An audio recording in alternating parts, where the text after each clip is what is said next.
Assalamualaikum warahmatullahi wabarakatuh. Nama saya Aulia Elfitriah dengan nomor NIM 20104111125 dari kelas Manajemen D yang akan mempresentasikan mata kuliah Pengantar Ilmu Manajemen dan Bisnis. Pembahasan pertama mengenai pengertian bisnis.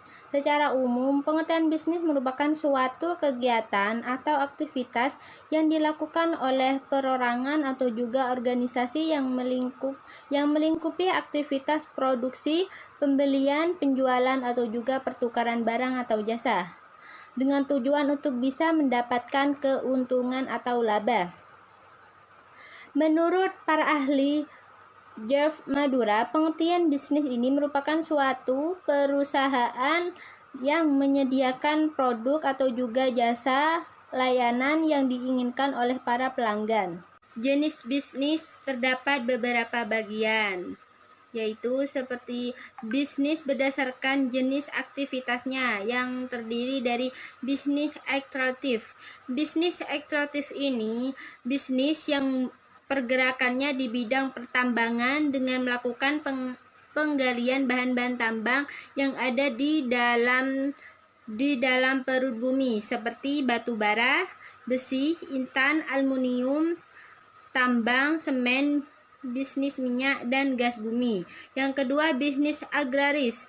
Bisnis ini merupakan sebuah kegiatan bisnis dalam pergerakannya pada bidang pertanian, peternakan, perkebunan, perikanan, dan kehutanan. Selanjutnya, bisnis industri.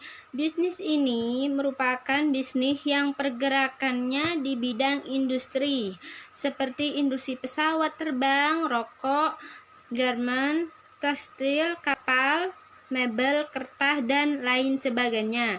Dan yang selanjutnya, bisnis jasa merupakan bisnis yang pergerakannya dalam bidang jasa yang menghasilkan produk tidak dalam bentuk fisik, seperti jasa asuransi, pendidikan, pariwisata, kesehatan, perbankan, dan kecantikan. Dan yang kedua, jenis bisnis berdasarkan kegunaannya yang terdiri dari kegunaan bentuk. Bisnis ini merupakan mengubah suatu benda menjadi benda lain dengan bentuk yang tidak sama, sehingga lebih bermanfaat untuk manusia, seperti bisnis mebel, genteng, roti, garment, dan lain sebagainya. Kegunaan yang selanjutnya, kegunaan tempat. Bisnis ini memindahkan suatu barang dari satu tempat menuju tempat lain yang memiliki manfaat lebih. Pergerakannya pada bidang transportasi dari angkutan manusia, angkutan barang, darat, laut, dan udara. Dan selanjutnya, kegunaan waktu. Bisnis yang bergerak pada upaya menyimpan dengan tujuan supaya barang dari suatu waktu apabila manfaatnya kurang bisa disimpan terlebih dahulu. Kemudian ketika lain waktu akan dikeluarkan apabila barang tadi sudah lebih bermanfaat, seperti bulog, pergudangan di pelabuhan. Dan selanjutnya, kegunaan pemilikan. Bisnis yang bergerak pada usaha untuk memenuhi kegunaan pemilikan pada suatu barang atau jasa seperti pertokoan, perdagangan, dan lain sebagainya.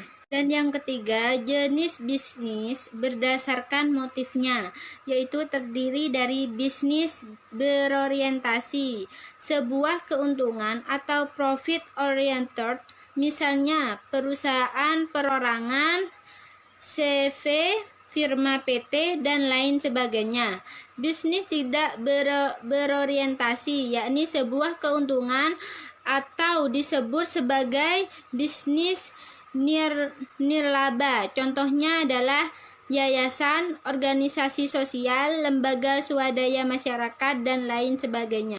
Berikut contoh dari beberapa bisnis. Dari bisnis perdagangan. Bisnis ini merupakan usaha di bidang niaga yang memiliki peran sebagai perantara antara produsen itu dengan konsumen. Contoh bisnis perdagangan. 1.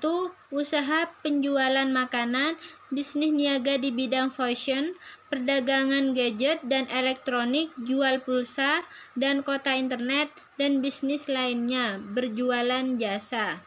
Selanjutnya, contoh bisnis dari bisnis komunikasi merupakan suatu usaha di bidang komunikasi yang membantu masyarakat itu di dalam hal komunikasi serta informasi. Misal televisi, radio, telepon, dan lainnya. Contoh bisnis komunikasi seperti penulis, penyiar radio, pertelevisian, dan lain-lain. Dan selanjutnya, contoh bisnis dari manufaktur merupakan suatu usaha di bidang pengolahan bahan baku atau bahan mentah untuk menjadi bahan jadi. Contoh bisnis manufaktur yaitu terdiri dari tekstil dan garmen, otomotif, elektronik, makanan dan minuman maupun kerajinan. Selanjutnya, contoh bisnis transportasi. Bisnis ini merupakan usaha di bidang transportasi yang membantu di dalam mobilitas masyarakat guna menyalurkan barang. Contoh bisnis transportasi yaitu seperti travel, rental mobil, antar jemput sekolah atau karyawan. Berikut pengertian manajemen. Manajemen sendiri merupakan sebuah proses untuk mengatur suatu yang dilakukan oleh sekelompok orang atau organisasi untuk mencapai tujuan organisasi tersebut dengan cara bekerja sama memanfaatkan sumber daya yang dimiliki.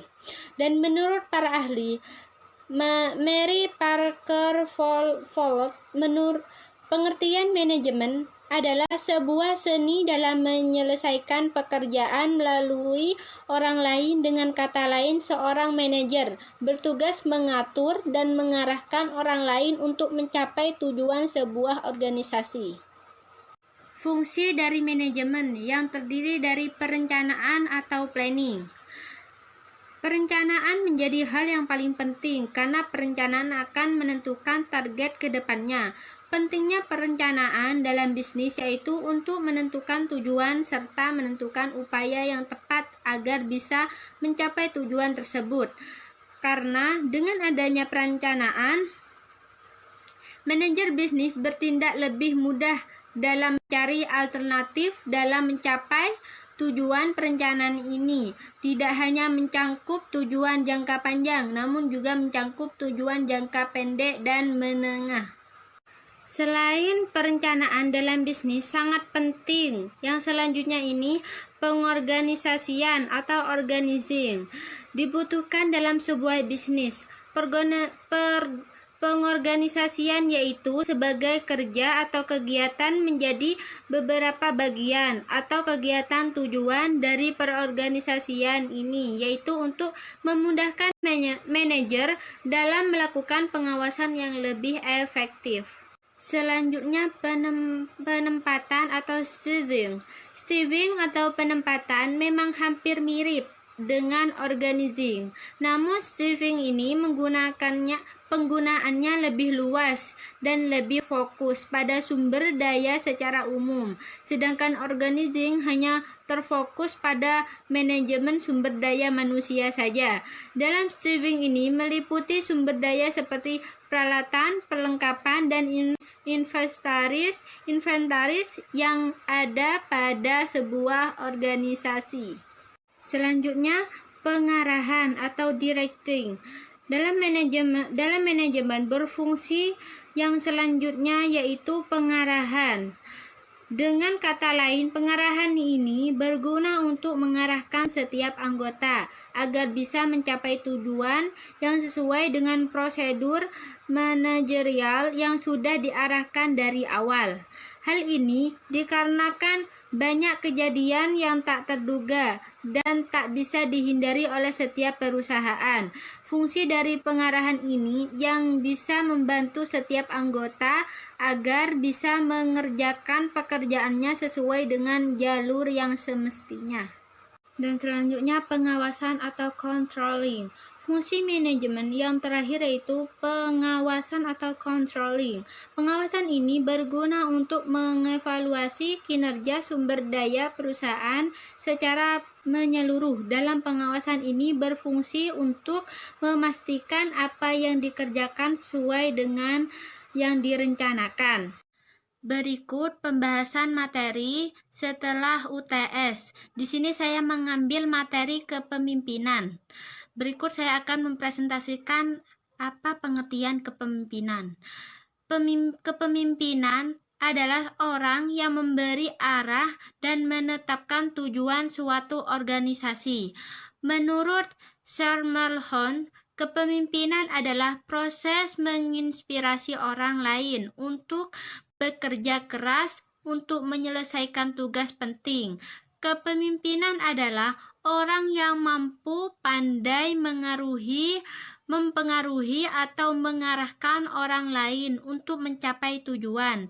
Manajer seperti manajer. Manajer adalah seorang yang bertugas mengkoordinasikan orang-orang untuk mencapai tujuan dengan melaksanakan fungsi manajemen.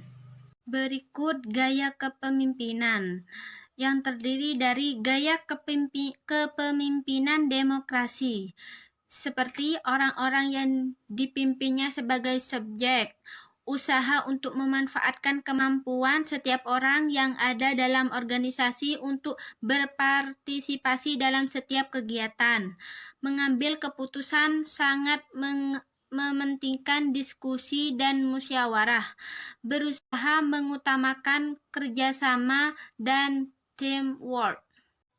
Berikut gaya kepemimpinan otoriter, menempatkan kekuasaan di tangan satu orang atau sekelompok kecil. Pemimpin bertindak sebagai penguasa tunggal, kedudukan bahwa semata-mata sebagai pelaksanaan keputusan, perintah, dan bahkan kehendak pimpinan. Selanjutnya, gaya kepemimpinan karismatik. Karismatik diartikan keadaan atau bakat yang dihubungkan dengan kemampuan yang luar biasa dalam hal kepemimpinan seorang untuk membangkitkan pemujaan dan rasa kagum dari masyarakat terhadap dirinya, atau atribut kepemimpinan yang didasarkan atas kualitas kepribadian individu. Berikut pembahasan karakter kepemimpinan pada bisnis. Saya mengkaitkan pembahasan materi kepemimpinan dengan bisnis yang saya bahas dalam presentasi ini. Karakter kepemimpinan pada bisnis terdiri dari pembelajaran. Maksudnya karakter pembelajaran ini menjadikan seorang pemimpin memiliki pengetahuan dan wawasan yang luas. Dengan pengetahuan sebagai seorang pemimpin, tentu akan lebih mudah memberi penjelasan dan arahan untuk karyawan. Yang kedua, pelayanan. Yang dimaksud pelayanan, sifat melayani dari seorang pemimpin artinya dapat memberikan kenyamanan dan mampu memberikan kemakmuran bagi karyawannya. Pemimpin tidak hanya memikirkan tentang dirinya, namun juga melangsungkan hidup karyawannya karena akan berpengaruh terhadap kinerja dan perkembangan bisnis. Dan yang ketiga, pembawa energi positif. Seorang pemimpin yang semangat akan menggunakan energi positifnya didasarkan pada keikhlasan dan keinginan untuk mendukung kesuksesan anggotanya. Energi yang positif juga diperlukan untuk menjalin hubungan yang baik antara pemimpin dan karyawan. Yang keempat, fasilitator. Karena seorang pemimpin yang baik yaitu mampu mendelegasi pekerjaan dan memfasilitasi karyawannya, karena karyawan tentu merasa percaya diri dan semangat jika diberikan tugas yang tanggung jawab spesial kepadanya, apalagi ditambah dengan fasilitas yang diberikan. Sebagai fasilitator, tidak boleh ikut campur dalam proses suatu kinerja, namun hanya boleh memberikan dukungan. Dan yang kelima atau yang terakhir, penasehat. Seorang pemimpin harus bisa menjadi rekan kerja sebagai anggotanya, namun masih melihat batasan-batasan profesional. Kendala baik eksternal maupun internal dalam dunia bisnis pasti sering dialami oleh karyawan. Sebagai pemimpin harus mampu menjadi pendengar yang baik bagi karyawannya. Dengan demikian, karyawan terbuka untuk menyampaikan aspirasi dan berbagai kendala yang mereka hadapi dalam pekerjaannya. Sekian pembahasan presentasi dari saya. Wassalamualaikum warahmatullahi wabarakatuh.